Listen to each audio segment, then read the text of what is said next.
یا ایھا الذین آمنوا ارکعوا واسجدوا واعبدوا ربکم وافعلوا الخیر لعلکم تفلحون وجاہدوا فی اللہ حق جہادہ واجتباکم وما جعل علیکم فی الدین من حرج ملۃ ابیکم ابراہیم وسماکم المسلمین من قبل وفی ھذا لیکون الرسول شہیدا علیکم ولا تكونوا شهداء على الناس واقیموا الصلاة وآتوا الزکاة واعتصموا باللہ هو مولاکم فنعم المولا ونعم النصیر۔ صدق اللہ العظیم۔ قال اللہ تعالیٰ فی سورہ توبہ قل ان کان آباؤکم وابناؤکم واخوانکم وازواجکم وعشیرتکم واموال اقترفتموها وتجارة تخشون کسادها ومساکین ترضونها احب الیکم من اللہ ورسولہ وجہاد فی سبیلہ فتربصوا حتی یأتی اللہ بامرہ واللہ لا یہدی القوم الفاسقین۔ صدق اللہ العظیم۔ رب اشرح لی صدری ویسر لی امری واحلل عقدۃ من لسانی یفقہوا قولی۔ سورہ حج کی آخری دو آیات، آیت نمبر 77 اور 78 انشاءاللہ آج ہمارا موضوع ہے، اور اس کے بعد انشاءاللہ سورہ توبہ کی ایک آیت۔ جیسا کہ ہم نے دیکھا تھا کہ سورہ حج کا یہ جو رکوع ہے اور یہ جو آخری دو آیات ہیں، ان کے اندر وہ جو باتیں ہم نے سورہ عصر میں سیکھی تھیں، کامیابی کی 4 شرائط، ایمان، عمل صالح، حق بات اور صبر کی تلقین، ان کو ایک مختلف انداز میں جو ہے وہ بیان کیا گیا ہے۔ یا ایھا الذین آمنوا، اے وہ لوگ جو ایمان لائے ہو، یعنی یہاں پہ بات ایمان کی جا رہی ہے، یعنی وہ لوگ جو ایمان لائے، ٹھیک ہے۔ آگے پھر عمل صالح کی بات، یعنی ایک آیت کے اندر 2 چیزیں آ جاتی ہیں، اور پھر اس طرح سے جو دوسری آیت ہے، یعنی آیت نمبر جو 78 ہے، اس کے اندر بھی جو ہے دوسری 2 چیزیں آ جاتی ہیں۔ تو یہاں پہ جو خطاب ہے، اس سے پہلے جو خطاب تھا وہ لوگوں کے ساتھ تھا، یا ایھا الناس، یہاں پہ خطاب ہو گیا ہے مومنین کے ساتھ کہ یا ایھا الذین آمنوا، اے وہ لوگ جو ایمان لائے ہو۔ آگے پھر ان کو ہے کہ ارکعوا واسجدوا، کیا کرو، رکوع کرو، وسجدہ کرو، واعبدوا ربکم، اور اپنے رب کی عبادت کرو۔ رکوع اور سجود آپ کو پتہ ہے کہ نماز میں کیے جاتے ہیں، اور یہ جو آیت ہے یہ اصل میں عملی طور پر جو ہمارے سامنے جو تقاضے رکھتی ہے وہ 3 تقاضے ہیں۔ سب سے جو پہلا تقاضا ہے وہ یہ ہے کہ ارکان جو اسلام ہیں ان کی ادائیگی۔ دوسرا تقاضا ہے کہ عبادت رب، اور تیسرا تقاضا ہے افعال خیر، یعنی ایسے کام جو خیر کے کام ہوں۔ اب ارکان اسلام کی ادائیگی کے لیے یہاں پہ رکوع کی بات آتی ہے، اور اسی طرح سے سجدے کی بات آتی ہے۔ اور اب رکوع اور سجدہ آپ کو پتہ ہے کہ نماز جو ہے اس کا لازمی حصہ ہے، یعنی کوئی بھی نماز ایسی نہیں ہے کہ جو رکوع اور سجدے کے بغیر ہو سکے، سوائے جو ایک ہم پڑھتے ہیں نماز جنازہ۔ باقی جتنی نمازیں ہیں وہ چاہے کوئی نفل ہے، چاہے کوئی فرض ہے، چاہے سنت ہے، چاہے وتر ہے، سب کی سب جو ہیں وہ ان میں رکوع اور سجود جو وہ ہیں۔ اب نماز آپ کو پتہ ہے کہ ایمان کے بعد ایک پہلی عبادت ہے، اور جس پہ بہت ہی زیادہ جو ہے وہ زور دیا گیا ہے، اور یعنی اس پہ اتنا زیادہ زور دیا گیا ہے کہ کہا کہ یہ ایک مسلمان اور کافر کے درمیان فرق ہے، اور تقریباً کہا جاتا ہے کہ 700 مرتبہ جو ہے وہ نماز کا حکم ہے قرآن حکیم کے اندر، اور نبی کریم صلی اللہ علیہ وآلہ وسلم کے لیے ایک خصوصی نماز، یعنی جو رات کی نماز ہے وہ بھی فرض کا درجہ رکھتی تھی، اور جو نبی صلی اللہ علیہ وسلم کو کہا گیا کہ قم اللیل الا قلیلا، کہ رات کو قیام کیجیے مگر تھوڑی رات، یعنی رات کو جو قیام کا حکم ہے وہ بھی نبی کریم صلی اللہ علیہ وآلہ وسلم تھا۔ یہاں اس سے مراد صرف یہی نہیں ہے کہ صرف نماز ہی پڑھیں، بلکہ اس سے مراد یہ ہے کہ باقی جتنے ارکان اسلام ہیں وہ بھی ادا کیے جائیں، جیسے نماز، روزہ، زکوٰۃ، حج، یہ تمام کے آپ کو بتایا کہ ارکان اسلام ہیں۔ پہلا جو ہے وہ تو ایمان ہے، کلمہ طیبہ۔ تو پہلا جو طالبہ ہے اس آیت میں مسلمانوں سے ہے کہ جب آپ ایمان لے کے آگے تو پھر آپ نے ارکان اسلام جو ہے وہ پورے کرنے۔ پھر اس کے بعد دوسرا جو تقاضا ہے وہ ہے واعبدوا ربکم، کہ اپنے رب کی عبادت کرو۔ عبادت کیا چیز ہے؟ اور انسان اور جن جو ہے ان کی تخلیق کا مقصد بھی یہی بتایا گیا کہ وما خلقت الجن والانس الا لیعبدون، کہ ہم نے جن اور انسان جو ہے ان کو اپنی عبادت کے لیے پیدا کیا ہے۔ تو عبادت کیا ہے؟ کہ اللہ تعالیٰ کی بندگی، ٹوٹل اوبیڈنس، وہ چاہے ہماری ذاتی زندگی ہو، چاہے ہماری اجتماعی زندگی ہو، اس کے اندر اللہ تعالیٰ کی اوبیڈنس۔ تو ذاتی حوالے سے تو بات آپ کو بتایا کہ یا عقائد کی بات آتی ہے یا عبادات کی یا رسومات کی بات آتی ہے، اور اگر ہم اجتماعی زندگی کی بات کرتے ہیں تو وہاں ہمارے نظاموں کی بات آتی ہے کہ سیاسی نظام ہو گیا، معاشی نظام ہو گیا اور معاشرتی نظام ہو گیا۔ تو عبادت سے مراد یہ ہے کہ اللہ تعالیٰ کی کلی بندگی، کلی اطاعت، اور ہر ایک جو کام ہے اس میں اللہ کی اطاعت کی جائے اور کسی بھی چیز کو جو ہے وہ چھوڑ نہ دیا جائے۔ حضرت علی کا وہ قول کہ عبادت کرنے والے مختلف لوگ ہیں، اور ایک وہ شخص ہے جو اللہ کے خوف سے عبادت کرتا ہے، وہ غلام کی عبادت ہے، ٹھیک ہے، اور ایک وہ شخص ہے جو جنت کے لیے عبادت کرتا ہے، وہ ایک تاجر کی عبادت ہے، اور ایک وہ شخص ہے جو اللہ تعالیٰ کو خوش کرنے کے لیے عبادت کرتا ہے، وہ ایک بندہ مومن کی عبادت ہے۔ تو عبادت کی جائے اللہ تعالیٰ کو خوش کرنے کے لیے، عبادت کے اندر یعنی محبت کے جذبے سے سرشار ہو کر مراسم عبودیت جو ہے ان کو پرفارم کرنا جو ہے وہ عبادت ہے۔ محبت کا جذبہ ضروری ہے، کیونکہ عبادت جو ہے لفظ عبد سے مراد ہے غلام، اور غلام وہ ہے کہ جو اپنے آقا کی ہر ایک بات اس معاشرے میں سنا کرتا تھا، اس کی اپنی کوئی مرضی جو ہے وہ نہیں ہوا کرتی تھی۔ تو اب عبادت سے مراد وہ تو بات ٹھیک ہے کہ بات تو آپ نے سننی ہے، ہر ایک بات سننی ہے، لیکن اس میں ایک چیز اور آ جاتی ہے کہ محبت کا جذبہ بھی ہونا چاہیے۔ یعنی اگر محبت کا جذبہ نہیں ہے، محض دکھاوے کی عبادت ہے، وہ آپ کو پتہ ہے کہ قابل قبول نہیں ہے، اور محض کسی دنیاوی فائدے کے لیے اگر کوئی عبادت ہے تو وہ بھی قابل قبول نہیں ہے۔ یعنی غلام کی جو عبادت ہے، غلام کا جو کام ہے، اس حوالے سے یہاں پہ یہ ڈفرینس آ جاتا ہے کہ ایک محبت کا جذبہ جب تک نہیں ہوگا، عبادت جو ہے وہ قابل قبول نہیں ہوگی۔ اور جو جزوی اطاعت ہے یا جزوی جو عبادت ہے، اس کے بارے میں بھی وارننگ جو ہے وہ قرآن میں ہم نے دیکھی کہ افتؤمنون ببعض الکتاب وتکفرون ببعض الکتاب فما جزاء فمن یفعل ذلک الا خزي فی الحیاۃ الدنیا ویوم القیامۃ یردون الی اشد العذاب وما اللہ بغافل عما تعملون۔ تو ایسے ہی ہے کہ اگر دنیا کے اندر ہمیں کوئی شخص، کوئی ہمارا باس یہ کہے کہ آپ نے یہ 10 کام کرنے ہیں، تو ان 10 میں سے ہم یہ کہیں کہ نہیں ہم یہ 8 تو کریں گے لیکن 2 نہیں کریں گے، تو آپ کو پتہ ہے کہ ہمارا جو باس ہے وہ ہم سے کبھی خوش نہیں ہوگا۔ اسی طرح سے اگر اللہ نے ہمیں کوئی 10 حکم دے کے رکھے ہوئے ہیں، اور اگر ہم یہ کہیں کہ نہیں ہم ان میں سے یہ 6 تو کریں گے لیکن 4 نہیں کریں گے، تو مطلب کیا ہوا کہ ہم نے اپنے اندر کوئی سینسر لگا کے رکھا ہوا ہے کہ جو ان 6 کاموں کو پسند کرتا ہے تو وہ ہم کر لیتے ہیں، اور جو 4 کام ہیں وہ چونکہ مشکل ہیں وہ ہم نہیں کر سکتے ہیں تو نہیں کرتے۔ ایسی جو عبادت ہے، جزوی جو اطاعت ہے، اس کے بارے میں یہ جو آیت بڑی ہی سخت آیت ہے سورہ بقرہ کی، کیا تم کتاب کے بعض احکامات کو مانتے ہو اور بعض سے انکار کر دیتے ہو؟ تم اگر ایسی حرکت کرو گے تو تمہاری سزا اور کیا ہو سکتی ہے کہ دنیا کے اندر ذلت اور رسوائی تمہارا مقدر ہے، اور قیامت والے دن بھی تمہیں کیا ہے، دردناک عذاب کی طرف لٹایا جائے گا۔ پھر اس کے بعد جو اگلا حکم یہاں پہ آ رہا ہے وہ کیا ہے کہ وفعلوا الخیر، اور بھلائی کے کام کیا کرو۔ بھلائی کے جو کام ہیں وہ کیا ہیں؟ عام طور پر ہم یہ سمجھتے ہیں کہ کوئی چیریٹی آرگنائزیشن جو ہے وہ بھلائی کا کام کر رہی ہے، اور اس طرح سے اگر کسی نے کوئی بلڈ ڈونیشن کا کوئی کیمپ لگایا ہوا ہے تو وہ بھی چیریٹی کا کام جو کر رہا ہے، اور اسی طرح سے کسی نے کوئی مدرسہ کھول لیا ہے یا غریب کے بچوں کو پڑھا رہا ہے، وہ چیریٹی کا کام ہے۔ یہ سارے کے سارے چیریٹی کے کام ہے، اور نبی کریم صلی اللہ علیہ وآلہ وسلم نے یہ کام کیے ہیں، اور خاص کر کے 40 سال سے پہلے تو بہت ہی کثرت کے ساتھ کیے ہیں۔ لیکن اصل خیرخواہی کیا ہے کسی انسان کی، اور اصل خیرخواہی ان انسانوں کی کیا ہے کہ یہ جہنم سے بچ کر جنت میں جانے والے بن جائیں۔ یعنی اصل جو خیر کا کام یہ ہے کہ لوگوں کو اللہ سے متعارف کرا دینا، لوگوں کو اللہ کا پتہ بتا دینا، اور اسی کے لیے پھر نبی کریم صلی اللہ علیہ وسلم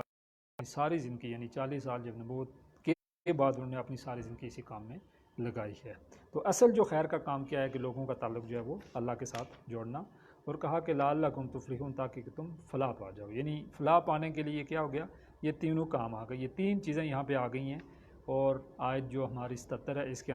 ان کو جو ہے وہ کیا جائے، اور جس لیول پہ بھی ہو سکے ان کو کیا جائے۔ اور سب سے بڑا خیر کا کام یہ ہے کہ انسانوں کو جو ہے وہ جہنم سے بچا کر جنت میں جو ہے وہ لے کے جایا جائے۔ اسی کے لیے آپ کو پتہ ہے کہ پھر دنیا کے اندر جو انبیاء ہیں ان کو بھیجا گیا ہے، اور پھر انبیاء کے بعد اب ظاہر ہے جب انبیاء نہیں آنے تو پھر اس کے بعد جو امت ہے، آخری امت وسط، اس کی ذمہ داری ہے کہ وہ انبیاء کا جو کام ہے وہ اس کو سر انجام دیں۔ تو یہ بات آگے خیر آ رہی ہے، جو آیت ہماری اگلی آیت ہے، اس میں کہا کہ وَجَاهَدُوا فِي اللَّهِ حَقَّ جِهَادِهِ، 3 تو باتیں وہاں پہ تھی اور چوتھی یہاں پہ آ گئی، اور اللہ کی راہ میں جہاد کرو جیسا کہ اس کے جہاد کرنے کا حق ہے، ٹھیک ہے۔ جہاد، جدوجہد، کوشش، اور اس حوالے سے جہاد فی سبیل اللہ پہ ہمارا ایک درس ہو چکا ہے، جس میں ہم نے یہ دیکھا تھا کہ جہاد محض قتال کا نام ہی نہیں ہے، بلکہ یہ ہے کہ کسی قسم کی کوشش کو جدوجہد جو ہے وہ جہاد ہے۔ اور جہاد فی سبیل اللہ سے مراد یہ ہے کہ اللہ کے دین کو عملی طور پر قائم کرنے کے لیے کوشش کرنا، اور اس کے لیے جو اپنا تن من اور دن جو ہے اس راستے میں کھپا دینا، یہ جہاد فی سبیل اللہ ہے۔ اور پھر ہم نے یہ سیکھا تھا کہ جہاد جو ہے وہ عام ہے اور قتال جو ہے وہ خاص ہے، اور ہر وہ جنگ جو مسلمان لڑتے ہیں ضروری نہیں ہے کہ وہ جہاد ہو،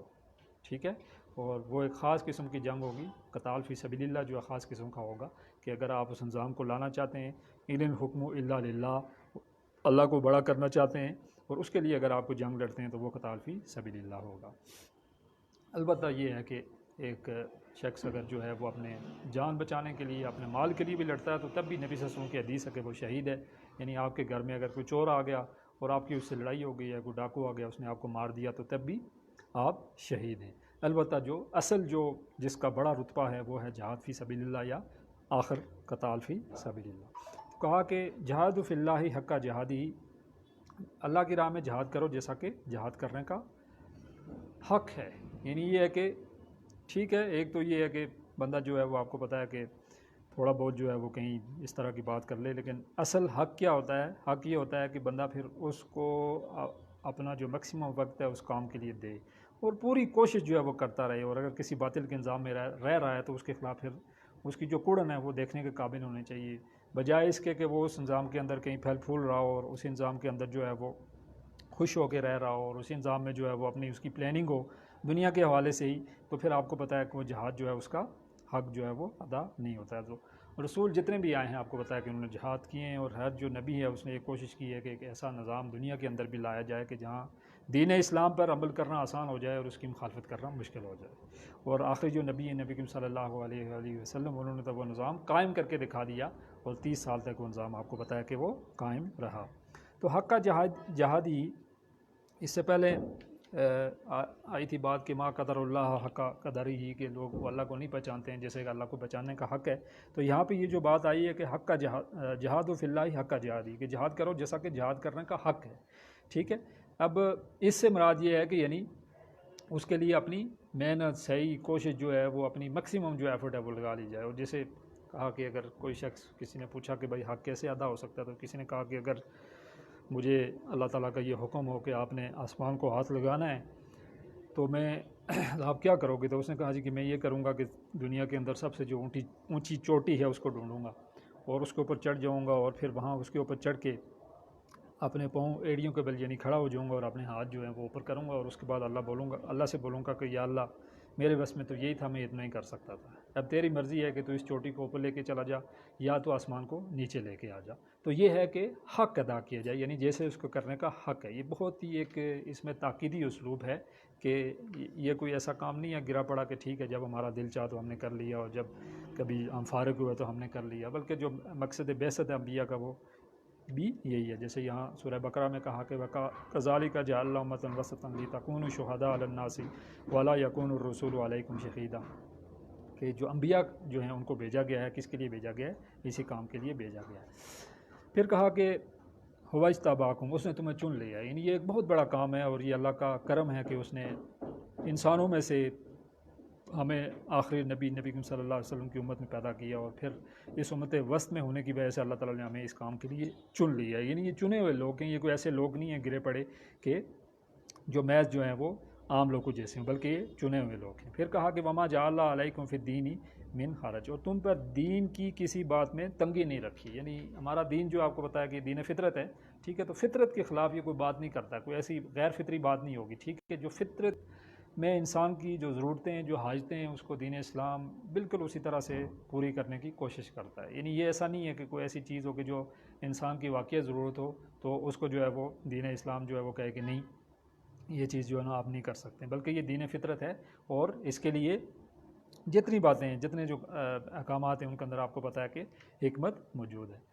ملت ابیکم ابراہیم، اور یہ دین راستہ ہے تمہارے جد امجد حضرت ابراہیم کا، ٹھیک ہے۔ انبیاء جو ہیں وہ آپ کو پتہ ہے کہ زیادہ تر جو انبیاء ہیں وہ حضرت ابراہیم علیہ السلام کی اولاد ہیں، اور بنی اسماعیل اور بنی اسرائیل جو ہیں، دونوں جو ہیں وہ انبیاء کا جو سلسلہ ہے وہ چلا ہے، جس میں بنی اسماعیل میں حضرت نبی کریم صلی اللہ علیہ وسلم آئے،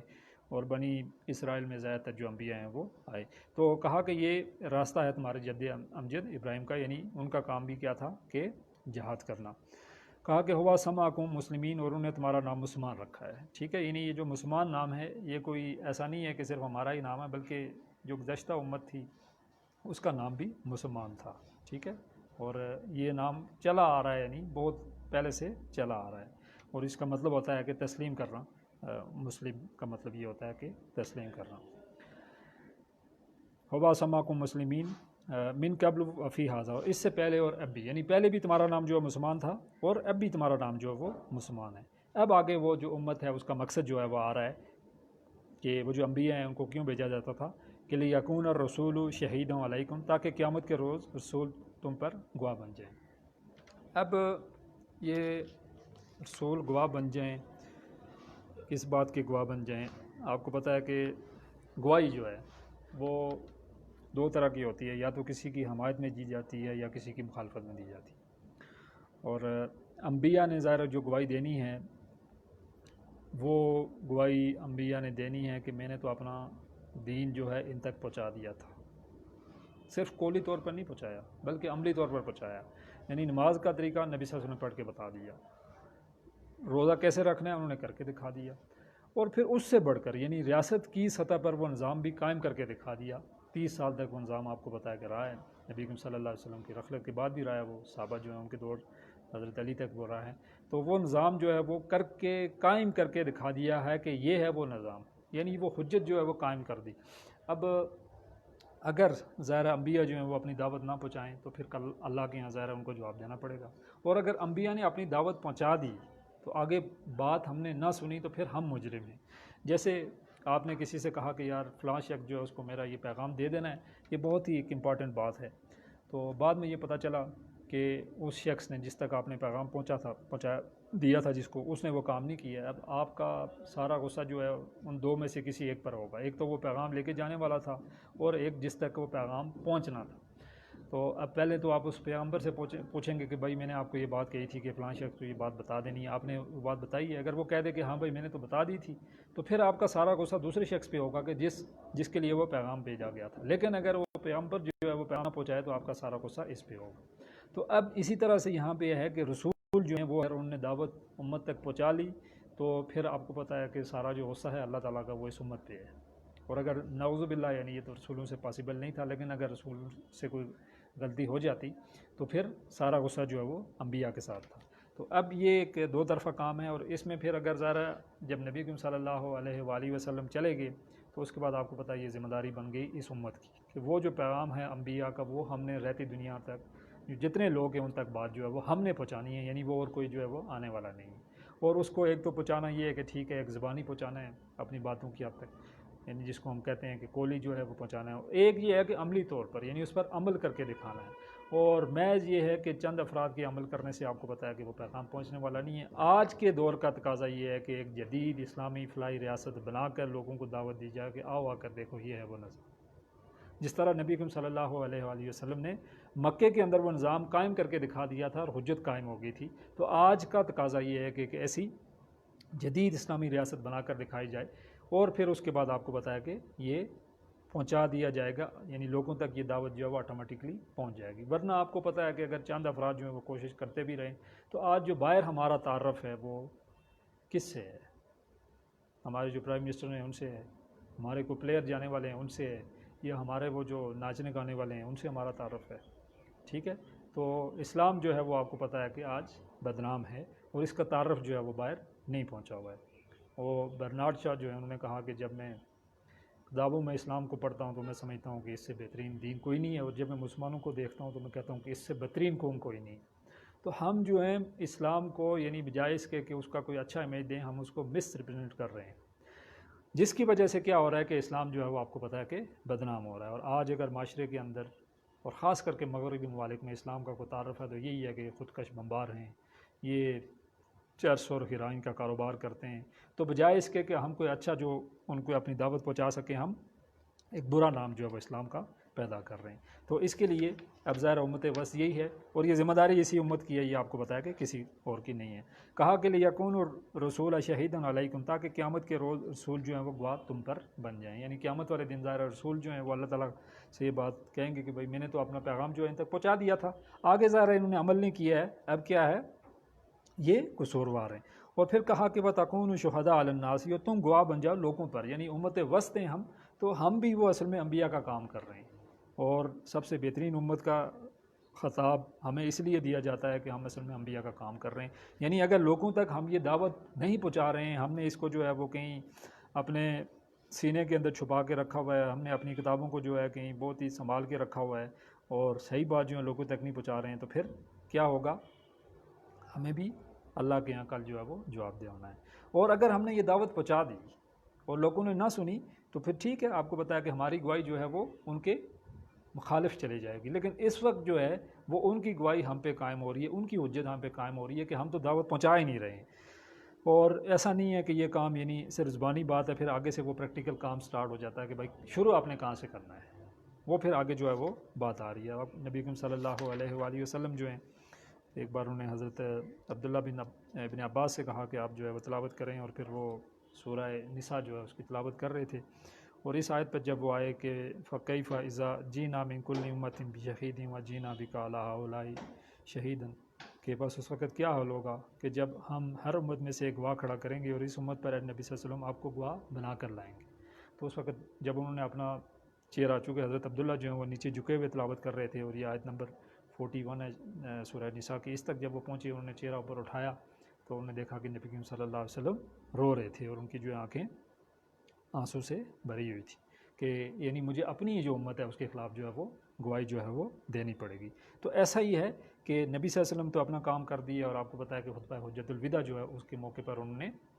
3 بار پوچھا کہ اعلیٰ حل بلغ، تو کیا میں نے پہنچا دیا ہے؟ 3 بار پوچھا، اور پھر صحابہ نے کہا کہ نبی صلی اللہ علیہ وسلم آپ نے صرف پہنچایا نہیں ہے بلکہ آپ نے پہنچانے کا حق ادا کر دیا ہے۔ اور پھر اس وقت نبی صلی اللہ علیہ وسلم نے ہاتھ اوپر کر کے کہا کہ یعنی اللہم مشہد، اللہم مشہد، کہ اللہ تو بھی گواہ رہنا، یعنی نبی کریم صلی اللہ علیہ وآلہ وسلم نے وہ دعوت پہنچا دی ہے۔ اب جو امت وسط ہے، جو ہم ہیں، ہمارا یہ کام بنتا ہے کہ ہم اس دعوت کو جو ہے وہ لوگوں تک پہنچا دیں، اور یہ جو اچھی دعوت ہے یہ نہ ہو کہ ہم اس کو کہیں چھپا کے رکھیں تو کل جو ہے ہم اللہ تعالیٰ کے عذاب کا شکار ہو جائیں۔ تو اب یہ کام جو ہے وہ کہاں سے شروع کرنا ہے؟ وہ اقیم الصلاۃ ہے، یعنی اب ٹھیک ہے ابھی پہنچانا تو ہے، لیکن یہ ہے کہ سٹارٹ کہاں سے کرنا ہے؟ سب سے پہلے حکم آ گیا وہ اقیم الصلاۃ، بس نماز قائم کرو، وآتوا الزکوٰۃ، اور زکوٰۃ دو، اور پھر آ گیا ہے کہ واعتصموا باللہ، اور چمٹ جاؤ اللہ سے،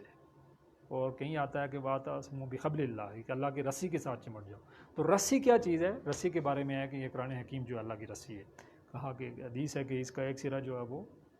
انسانوں کے ہاتھ میں اور دوسرا سرا اللہ کے پاس میں۔ ایک بار نبی صلی اللہ علیہ وسلم باہر آئے تو کچھ صحابہ جو ہیں وہ آپس میں قرآن پاک جو ہے پڑھ رہے تھے، سمجھا رہے تھے، تو انہوں نے کہا کہ تم کیا کر رہے؟ تو انہوں نے کہا کہ اس طرح سے ہم قرآن پاک پڑھ رہے ہیں۔ تو انہوں نے یہ سوال پوچھا کہ کیا تم اللہ پر یقین رکھتے ہو، اور یہ یقین رکھتے ہو کہ میں آخری نبی ہوں؟ انہوں نے کہا کہ ہاں۔ تو انہوں نے کہا کہ یہ کتاب جو تم نے پکڑی ہوئی ہے یہ اصل میں حبل اللہ ہے، یہ اللہ کی رسی ہے، یعنی اس کو مضبوطی سے جو ہے وہ پکڑ کے رکھو۔ پھر کہا کہ ہوا مولاکم، وہ تمہارا دوست ہے، یعنی اس راستے میں آپ کو پتہ ہے کہ مشکلات آئیں گی، تکلیفیں آئیں گی، اور قرآن کو لے کے اگر آپ چلیں گے تو بے شمار مشکلات جو ہیں وہ راستے میں آنے والی ہیں، اور خاص کر کے ذرا اگر قرآن کے نظام کی بات کریں گے تو پھر تو مشکلات جو ہیں وہ اسٹارٹ ہو جائیں، وہ گھر ہی ہو جائیں، اور ہو سکتا ہے کہ اپنی ذات جو ہے وہیں سے آپ کو بتایا کہ بہت زیادہ ہمیں ریزسٹنس جو ہے وہ ہوگی۔ تو اس وقت کہا کہ ہوا مولاکم، وہ تمہارا دوست ہے، یعنی اللہ تمہارا دوست ہے، کوئی پریشانی کی بات نہیں ہے۔ فنعم المولا، بس خوب دوست ہے، یعنی اللہ کی دوستی بھی جو ہے خوب ہے۔ ایسا نہیں ہے کہ کوئی ایسا دوست ہے کہ جو مشکل وقت میں ہمیں چھوڑ کے جو ہے وہ چلا جائے، یا کہیں کہ یار ابھی تو یہ مشکل میں ہے تو ٹھیک ہے میں جو ہے نا پتلی گلی سے نکل کے چلا جاتا ہوں، بلکہ کیا ہے کہ بس خوب دوست ہے۔ ونعم النصیر، اور خوب مددگار بھی ہے، یعنی اس راستے کے اندر اللہ کی ذات جو ہے وہ آپ کی دوستی کا حق جو ہے اس نے ادا کرنا ہے، اور اس سے بڑھ کر کوئی دوست نہیں ہے، اور اس کے بڑھ کر کیا ہے؟ کوئی یعنی آپ کی مددگار نہیں ہے۔ تو اب یہ ہمارے ذمہ ہے کہ وہ جو دعوت جو نبی کریم صلی اللہ علیہ وسلم نے نظام کم کر کے ہم تک پہنچائی، اس کو ہم پھر دوبارہ سے جو ہے لوگوں تک پہنچائیں، اور خاص کر کے جو مسلمان پاکستان ہیں، جن کو اللہ تعالیٰ نے ایک وطن دیا جو کلمے کی بنیاد پر حاصل کیا گیا، ان کا جو فرض ہے وہ شاید باقی جو مسلمان ہیں ان سے بڑھ کر ہے، چونکہ ایک وطن جو ہے بظاہر جس کا کوئی چانس نہیں تھا کہ ایک وطن بن جائے گا، لیکن وہ بن گیا، اور خاص ظاہر ہے یہ ایک معجزہ تھا جس کی وجہ سے یہ بنا، اور اس کے پیچھے جو عام جو مسلمان تھے ظاہر ان کے ذہن میں تو یہی تھا کہ پاکستان کا مطلب کیا، لا الہ الا اللہ۔ کس نے کیا کیا نہیں کیا یہ ایک الگ بات ہے، آپ کو پتہ ہے ایک تدبیر اللہ کی ہوتی ہے، ایک تدبیر مختلف لوگوں کی ہوتی ہے، ٹھیک ہے، ہو سکتا ہے کہ انگریزوں نے سوچا ہوگا کہ ڈیوائڈ اینڈ رول والی بات ان کی اپنی طرف سے ہوئی ہوگی، لیکن ایک تدبیر اللہ کی تھی اور اللہ نے یہ وطن ہمیں دے دیا ہے۔ لیکن یہاں پہ یہ نظام قائم نہ ہونے کی وجہ سے آپ کو پتہ ہے کہ یہ دو لخت ہو گیا اور 1971 میں جو ہے اس کے دو ٹکڑے ہو گئے، اور پھر اس کے بعد آج بھی ایک اس کا حصہ جو ہے جس کو یہ شارک کہتے ہیں وہ بھی بلیڈ کر رہی ہے اور اس سے خون جو ہے وہ بہہ جا رہا ہے۔ تو ہمیں اپنی جو محنت ہے، اپنی جو کوشش ہے وہ اس راستے میں لگانی چاہیے۔ وہ جو کہا تھا اقبال نے کہ وقت فرصت ہے کہاں، کام ابھی باقی ہے، نور توحید کا اتمام ابھی باقی ہے۔ پھر اس کے بعد کہا کہ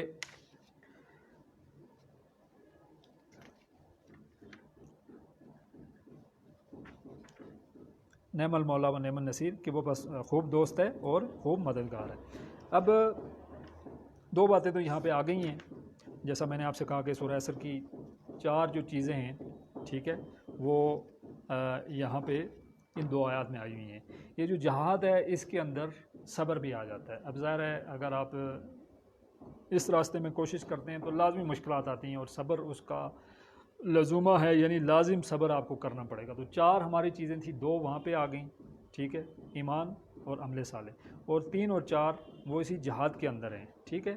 اور ایمان اگر حقیقی ہے تو اس کا لازمی نتیجہ ہے کہ عمل صالح لازمی آپ سے سرزد ہوں گے، ٹھیک ہے۔ اور جہاد اگر آپ حقیقی کر رہے ہیں، ٹھیک ہے، اور معاشرے کے اندر جو ہے اگر آپ حق بات کر رہے ہیں تو اس کا لازمی نتیجہ ہے کہ مشکلات آئیں گی، اور پھر آپ کو وہاں پہ کیا ہے، صبر جو ہے وہ کرنا پڑے گا۔ تو ہماری یہ کوشش ہو کہ ہم یہ کوشش جو ہے جاری رکھیں، تاکہ ایسا نہ ہو کہ کل اللہ کے ہاں جو ہے وہ گواہی جو ہے وہ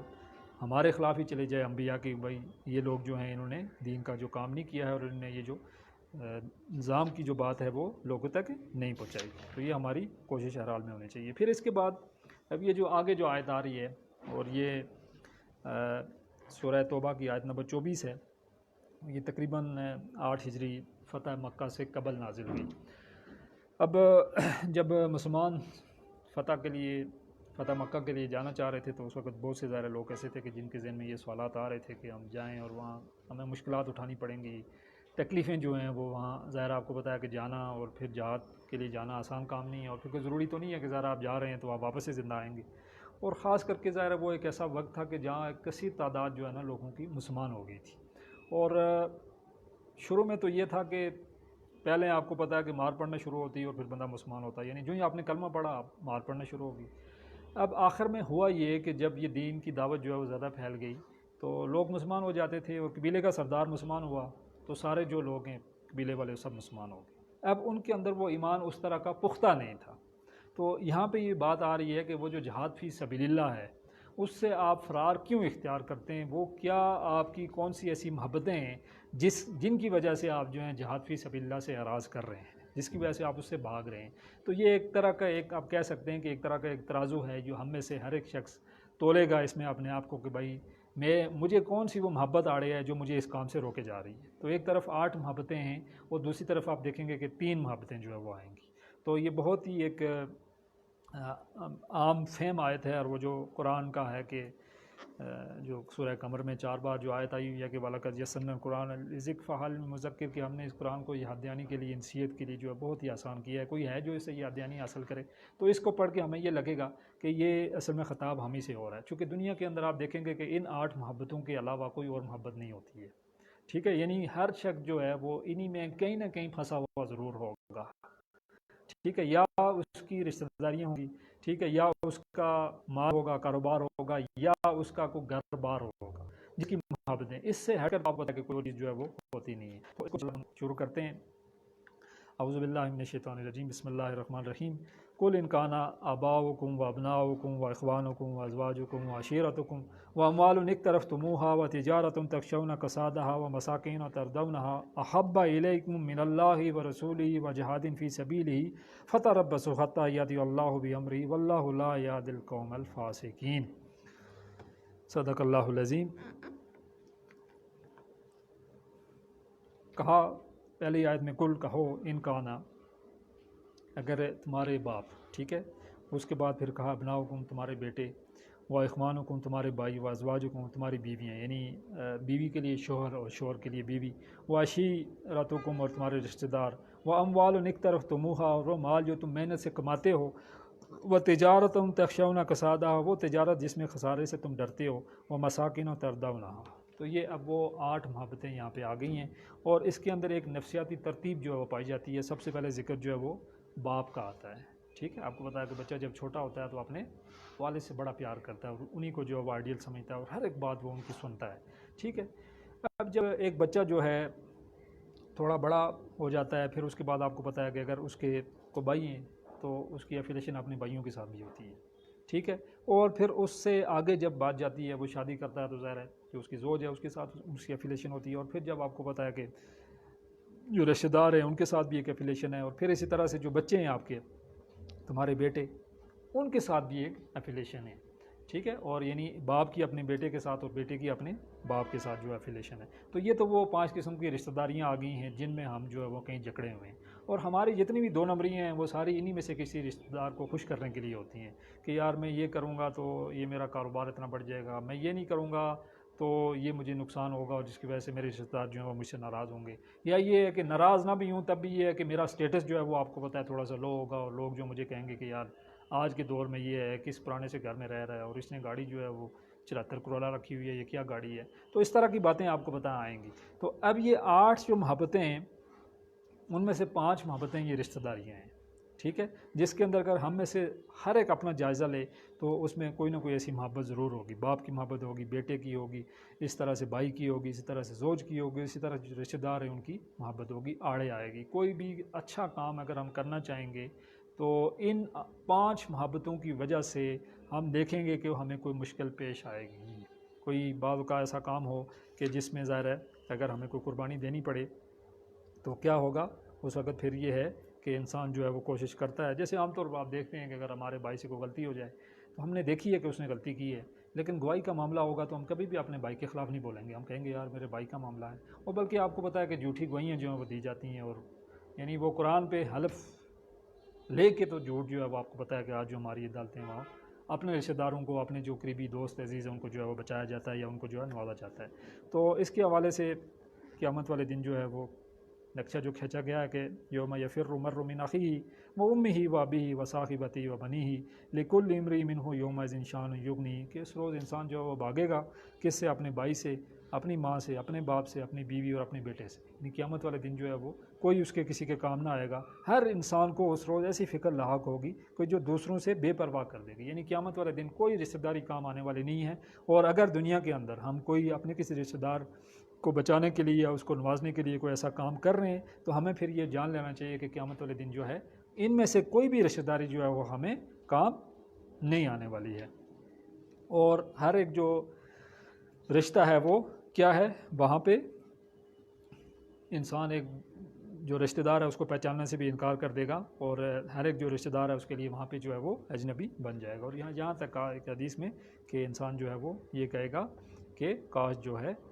مجھ سے سارے رشتہ دار لے لیے جائیں، میری ماں، بہن، بیٹی، ہر ایک کو لے لیا جائے، اور مجھے جو ہے وہ جہنم سے بچا لیا جائے۔ تو یعنی یہ جو رشتہ داری ہیں ان کی حقیقت یہ ہے کہ یہ صرف دنیا کی جو چند روزہ زندگی ہے اسی کی حد تک ہیں، قیامت والے دن ان میں سے کوئی بھی رشتہ داری جو ہے وہ کام آنے والی نہیں ہے۔ تو یہ 5 محبتیں تھیں ہماری جو رشتہ داریاں تھیں۔ پھر اس کے بعد آگے پھر بات آتی ہے وَأَمْوَالٌ اقْتَرَفْتُمُوهَا، اور وہ مال جو تم نے محنت سے کمائے ہیں، یعنی ایسے مال جو ہم نے محنت سے کمائے ہیں، ہمارا بزنس ہے، ہمارا کوئی کاروبار ہے، اور آپ کو بتایا کہ ہمارا بینک بیلنس ہے، ہم نہیں چاہ رہے ہوتے ہیں کہ ہم اس کو خراب کر سکیں، اور پھر اس کو آپ کو بتایا کہ بچا کے رکھنا، اور پھر اس کے لیے مختلف یعنی قسم کے ہیلے تراش کر کے ان کو کسی ایسے بزنس میں انویسٹ کرنے کی کوشش کرنا کہ یہاں پہ صرف فائدہ ہی ہو، یعنی نقصان نہ ہو، کہیں بینکنگ کے نام پہ کہیں اسلامک بینکنگ اور کہیں اور اس طرح کی مختلف چیزیں جو ہے مداربہ اور مشاربہ جو ہے اس طرح کی چیزیں لا کے، گو کہ اسلام کے اندر ان کی پرمیشن ضرور ہے، لیکن یہ ہے کہ ایک ایسا نظام کہ جو IMF کی چھتری کے نیچے ہو، وہاں آپ کو پتہ ہے کہ سارا جو نظام ہے وہ ایک سودی نظام ہے، اور وہاں پہ کوئی بھی کسی قسم کا اس طرح کا کوئی حلال کام کرنا انتہائی مشکل ہے۔ میں یہ تو نہیں کہہ رہا کہ ناممکن ہے، لیکن انتہائی مشکل ہے۔ تو کہا کہ وہ جو مال جو تم نے محنت سے کمایا، تو آپ کو پتا ہے کہ ایسا مال جو محنت سے کمایا وہ بڑا عزیز ہوتا ہے۔ ایسا مال کہ ٹھیک ہے اگر کسی کی لاٹری سے کسی کو نکل گیا تو وہ آپ کو پتہ ہے ایسے ہی خرچ بھی کر دے گا، لیکن ایک ایسا مال جو انسان نے جو ہے محنت سے کمایا ہو، اور خاص کر کے اگر آپ کسی دیہاتداری مزدور سے پوچھیں کہ یار یہ جو 800 روپیہ ہے آپ کو پوری دیہڑی کام کر کے ملا ہے تو اس کو بڑا عزیز ہوگا. تو ایسا ہی مال جو انسان نے اپنی محنت سے کمایا اس کو بہت زیادہ عزیز ہوتا ہے. بے شک وہ اماؤنٹ اگر کم بھی ہو لیکن اس کو عزیز بہت ہوگی. تو اس مال کے بارے میں کہا. اور پھر کہا کہ تجارت تخشون کسادہا، اور وہ تجارت جس میں تمہیں کیا ہے، جس میں خسارے سے تم ڈرتے ہو. یعنی ہمارا بزنس، ہمارا کاروبار جو ہے اس کے لیے پھر آپ کو پتا ہے کہ مختلف ہیلے بانے کیے جاتے ہیں. پھر اس کے لیے اپنے کاروبار کو ایکسٹینڈ کرنے کے لیے کہیں سود پہ جو ہے وہ قرضہ لیا جاتا ہے اور پھر اس کو کاروبار کو جو ہے آگے بڑھایا جاتا ہے. اور مختلف یعنی اس طرح کی چیزیں، جھوٹ، فراڈ اور ہر ایک چیز جو ہے وہ اس کے اندر جو ہے انسان آپ کو پتا ہے کہ آگے چلا جاتا ہے کہ جو ہے کسی نہ کسی طرح سے ہمیں جو ہے نا اپنا یہ جو تجارت ہے، اپنا جو بزنس ہے اس کو میں کیا کروں، کسی طرح سے یہ یعنی بڑھا لوں. تو پھر اس کے بعد کہا وہ تجارت تخشون کسادہا، وہ تجارت جس میں خسارے سے تم ڈرتے ہو. وہ مساکن تردونہا،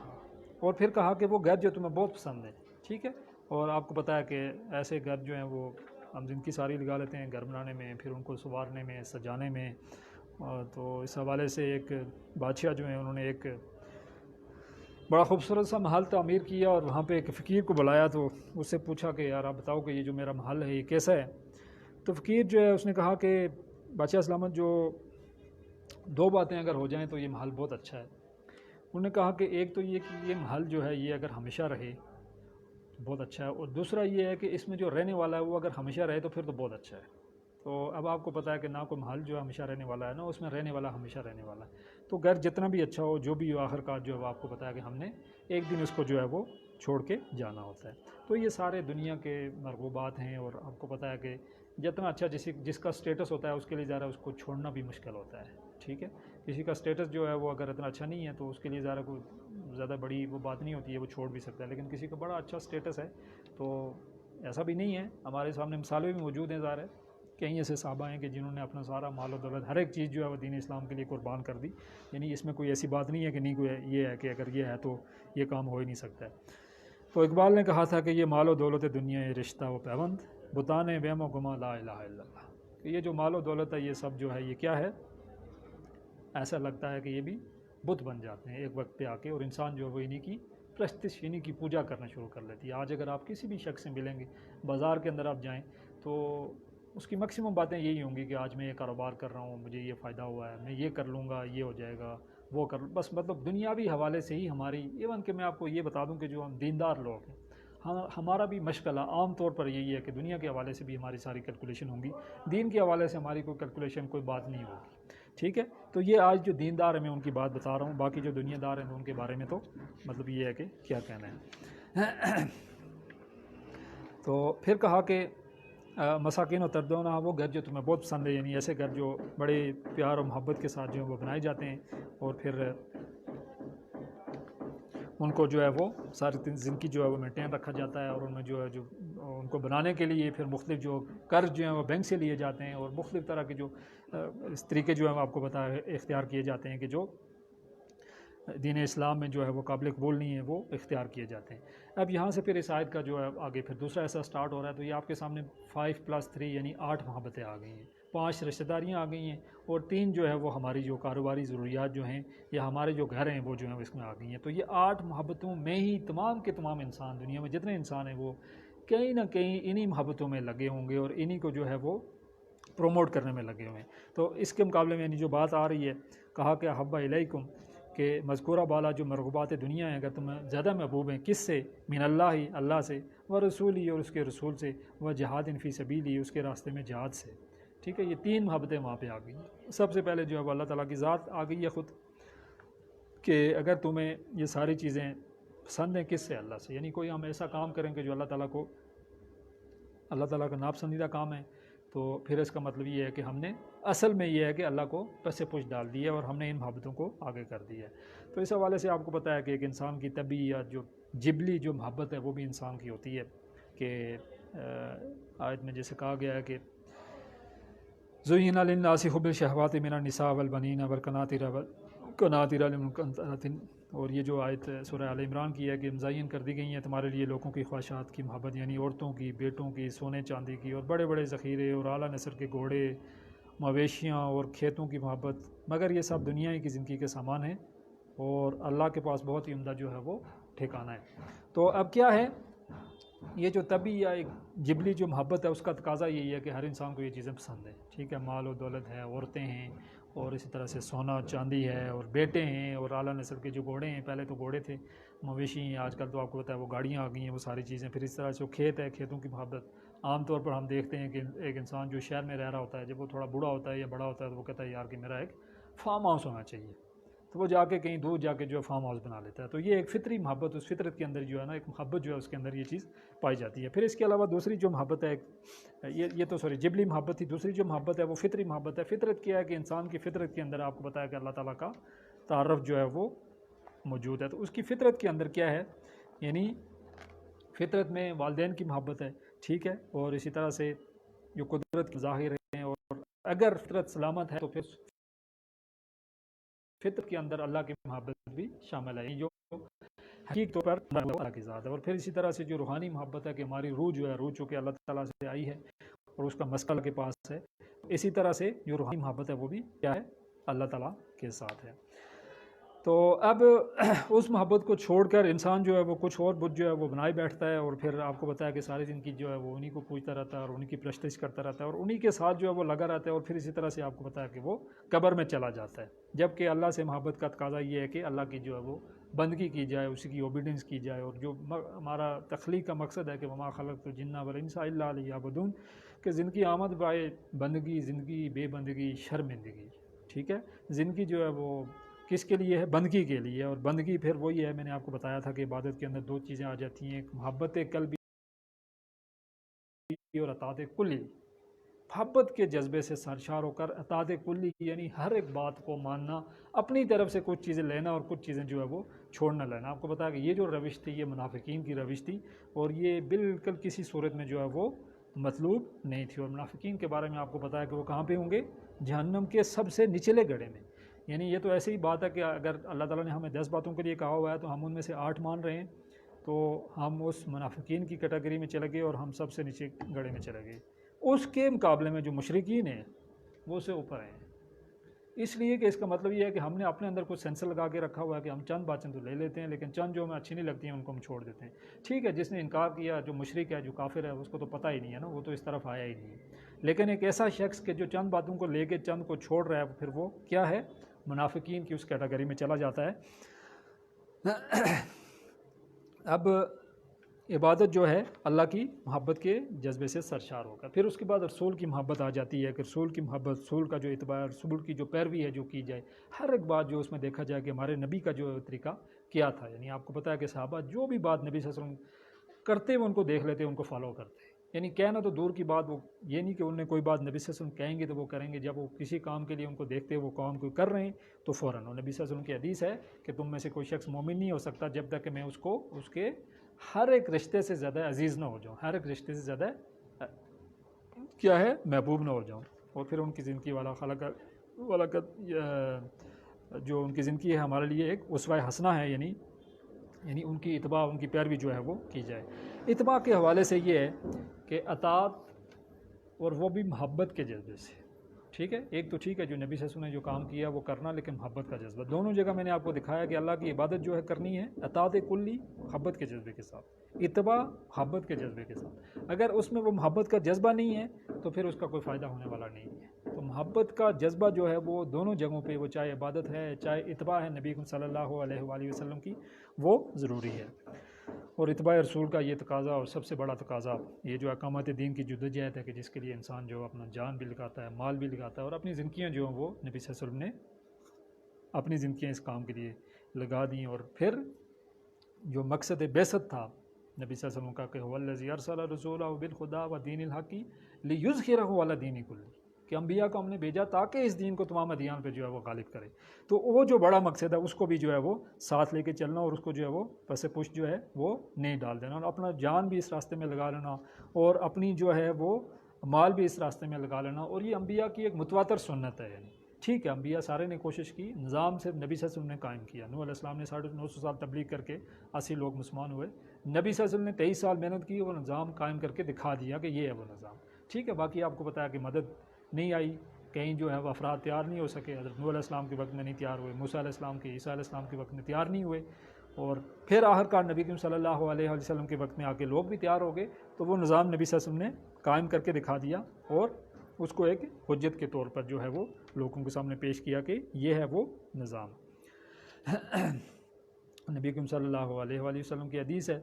کہ جس نے میری سنت کو زندہ کیا اس نے مجھ سے محبت کی، اور جس نے مجھ سے محبت کی وہ میرے ساتھ جنت میں ہوگا۔ تو یہ ایک ایسی سنت ہے اقامت دین والی کہ جس کے بارے میں آج باتیں کرنے والے بہت ہی کم لوگ ہیں، یعنی بہت کم لوگ ایسے ہیں کہ جو اس کے بارے میں ایک بات کرتے ہیں۔ اور اصل خوبصورتی ہے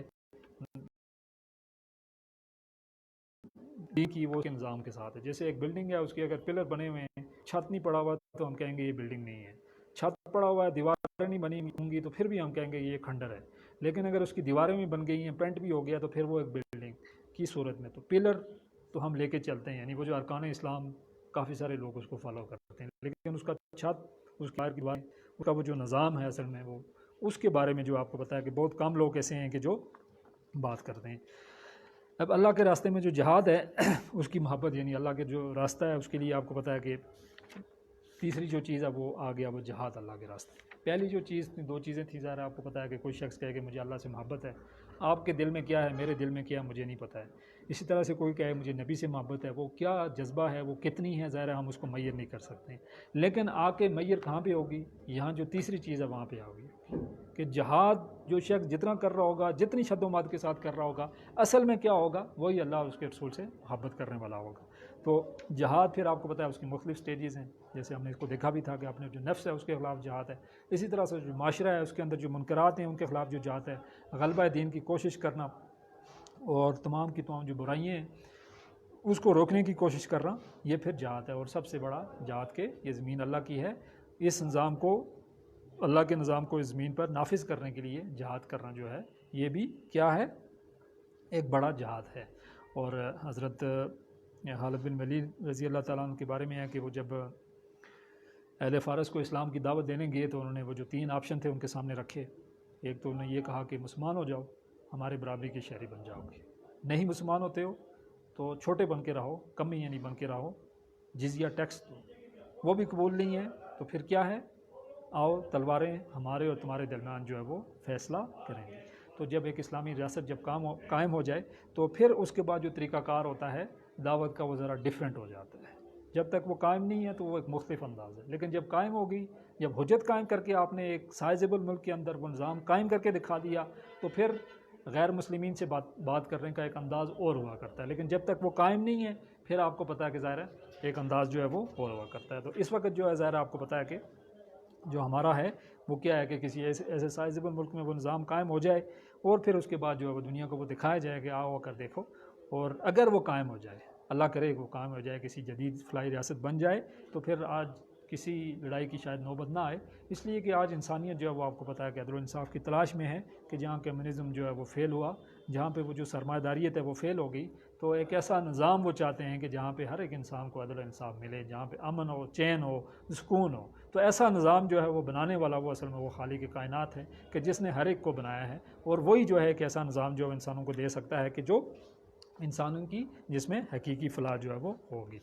اچھا، یہ 3 محبتیں یہاں پہ آ گئیں۔ پھر اس کے بعد کہا کہ اگر یہ تم نہیں کرنے والے ہو، یعنی ان کے مقابلے میں ان 3 کو، تو پھر کیا کہا؟ فتربصوا، تو انتظار کرو، جس کو ہم دوسرے معنی میں کہتے ہیں کہ دفع ہو جاؤ، ٹھیک ہے؟ حتی یاتی اللہ بامرہ، یہاں تک کہ کیا ہو؟ آ جائے اللہ کا حکم، اللہ کا فیصلہ، یعنی تمہاری موت، ٹھیک ہے؟ یعنی یہ بالکل ایک پھٹکارنے والا وہ انداز ہے کہ جاؤ جو مرضی ہے جا کے پھر کرو۔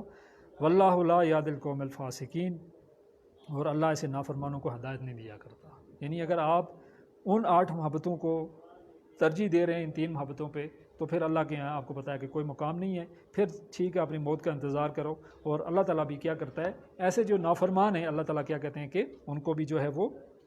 کیا کرتا ہے؟ اللہ تعالیٰ کی ذات جو ہے ان کو ہدایت دینے والا نہیں ہے، اور تباہی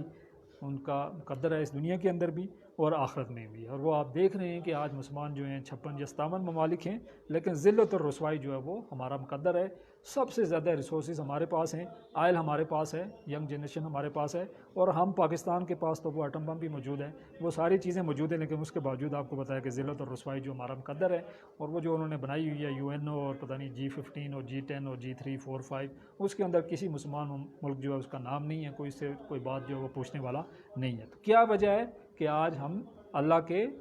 باغی ہیں، اللہ کے نظام کو آج ہم جب تک قائم نہیں کریں گے تو اس وقت تک آپ کو بتایا کہ یہ ذلت اور مسکنت جو ہے وہ ہمارا مقدر ہوگی، اور وہ جو قوم چند لاکھوں میں ہے، یا آپ کہہ سکتے ہیں کہ کروڑ 1.5 کروڑ ہے، تو اس کو اللہ تعالیٰ نے حکمران بنا دیا ہے۔ یعنی یہود جو آپ کو پتہ ہے کہ